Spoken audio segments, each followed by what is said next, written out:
it's just, you'll never really get to enjoy life. And that's been a constant battle throughout my life. You know, I know one person. She is the executive director of a animal not-for-profit, and they have so many animals, cats and dogs primarily. I would guess probably 150 dogs and probably 200 cats at one facility, and every day people are coming in to bring more, yet every day people are coming to adopt as well. And so you have that mix of, a horrible human being who bought a puppy just because she thought it was cute and realized that there's bills and food and just a lot of responsibility and time and training that goes into having an animal.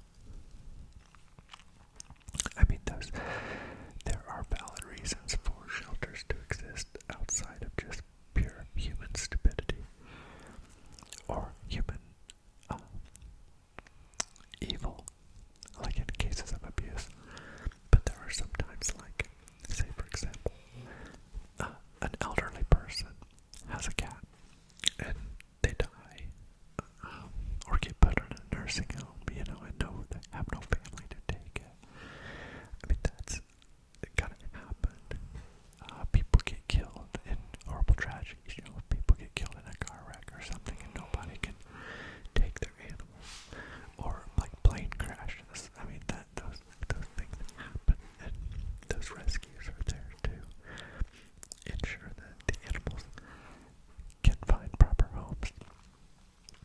Well, in this particular facility, if you want to adopt an animal, they mandate that you have a fenced yard, and somebody actually comes to your house to verify that you have a fenced yard, and they determine that whether you're qualified or not to do it. And there's times that she has to tell people no. I mean, her title is executive director, but she is in that facility probably 75 hours a week, maybe more. She sees the madness and smells the smell and deals with the neglect and abuse cases. She sees so much wicked and so much sorrow, so much pain in those animals and sadness. She sees the worst of humanity in people that just abandon their animals, drop them off like they're just a piece of garbage, just like taking something to the Goodwill, like donating old clothes. They think they're being noble. Now, I do believe that it's great that the people actually take the time to bring it to a shelter rather than just dumping it or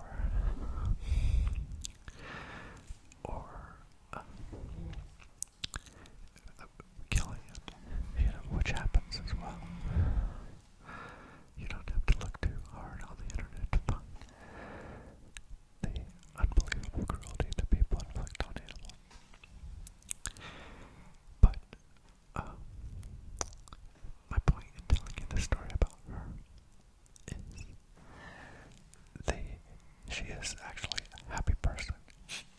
She sees the worst of society, but she finds a way when she's out of there to concentrate on the beauty and just finds a way to be proud of her ability and strength. And she knows that very few people can do what she does.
it's